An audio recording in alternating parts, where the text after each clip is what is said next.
புதியும் அந்த பாக்கியம் நம்மோடு ஐயாவுடைய திருவடியிலே அமர்ந்து நம் நிகழ்வெல்லாம் பார்த்து கொண்டிருக்கிற நம்முடைய அர்ஜுனன் சுவாமி அவர்களுக்கு முதற்கண் எல்லாம். ஏன்னா அவர் தான் என்கிட்ட ரொம்ப பாசமாக இருப்பார். நீ வரணும், நீங்கள் வாங்க, நீங்கள் இந்து தர்மத்துக்கு அப்படி செய்கிறீங்க, எல்லா கோயிலுக்கும் போகிறீங்க, எல்லா சாமியோடையும் இருக்கிறீங்க, எங்கள் ஊருக்கும் வாங்க அப்படின்னு அழைச்சிட்டு வந்தாங்க. நான் அப்போ கேட்டேன், இப்படியெல்லாம் இருக்குது, இதெல்லாம் நானாக நடத்துகிறேன், எல்லாம் ஐயா நடத்துகிறார். அவர் சொன்ன வாக்கு இன்றைய தினம் இங்கே அரங்கேறி கொண்டிருக்கிறது. ஐயா நிச்சயித்தபடி அல்லாது மனித நிச்சயித்தபடி அல்ல என்ற அற்புதம் இன்று கருணைப்பதியிலே நடந்து கொண்டிருக்கும். இருங்க ஏக்கா ஈராக்கா ஒருத்தன் பேசிட்டு இருக்கிறதா? ஏம்மா நீங்க எங்க போறீங்க? எல்லாரும் ஒரு இடத்துல உட்காருங்க, அங்கங்க போகாதீங்க. ஒரு ஒழுங்கு வேண்டாமா?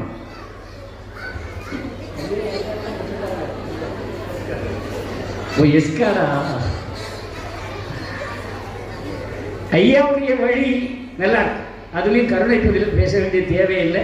நீங்கள் நல்லா இருக்கீங்க. ஐயாவுக்கு பணிந்து ஆமாம் பயந்து இருந்து நீ பணிவிடை செய்வாயானால் உயர்ந்த குடியாவாய் உயிர் வைப்பாய் என் மகனை என்பது போல பயந்து இருந்து பணிவிடை செய்கிற நல்ல பிள்ளைகள், கருணைப்பதி பிள்ளைகள், உங்களை வாழ்த்துகிறேன், உங்களை வணங்குகிறேன், வாழ்த்துக்கிறேன். ரொம்பலாம் பேச வரல, 2 நிமிஷம் சொல்லிவிட்டார். எனக்கு இந்த 2 நிமிஷம் கூட இல்லாமல் இருந்தால் ரொம்ப சந்தோஷம்தான். ஏன்னா நீங்கள் நல்லா இருக்கணும். பொதுவாக ஒரே ஒரு கருத்தை சொல்லணும். இந்த ஏடு வாசிப்புங்கிறது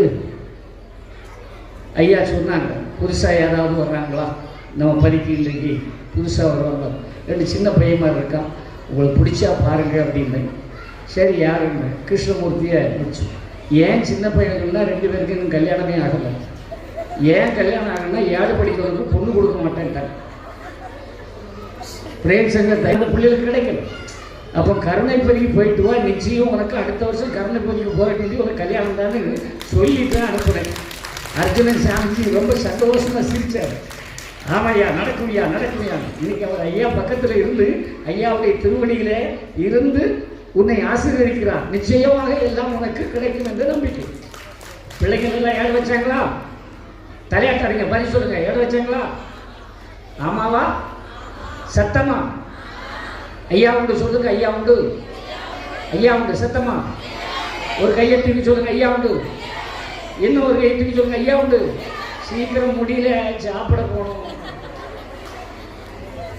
உங்களை உசிப்பேத்துக்கு தான் வந்திருக்கிறேன். உசிப்பேத்துன்னா தப்பா இல்லை. கருணைப்பதி நான் பாக்கியம் பெற்றவன். உங்களோடு பேசுவதற்கு நான் பாக்கியம் பெற்றிருக்கிறேன், அவ்வளவுதான். உங்களோடு பேசுவதற்கு எனக்கு பாக்கியம் கிடைத்திருக்கிறது. காரணம், இன்று ஐயாவளிக்குள்ளே ஒரு பெரிய சுழற்சியை ஓடிக்கொண்டிருக்க.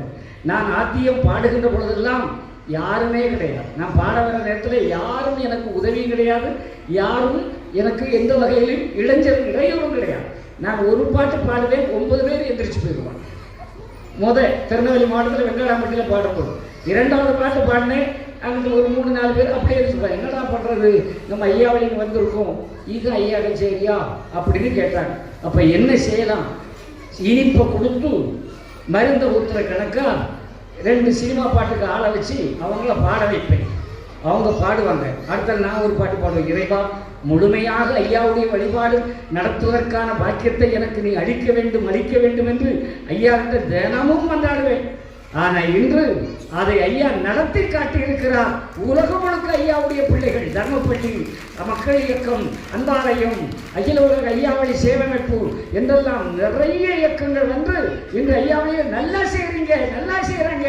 ஆனா பெரிய குழப்பம் என்னன்னா, வச்சுகந்து பார்த்தால் வழி தெரியும் இவ்வேட்டி, வச்சு உகந்து பார்க்க புத்தி விபரீதமாய் பின்னும் ஆராயா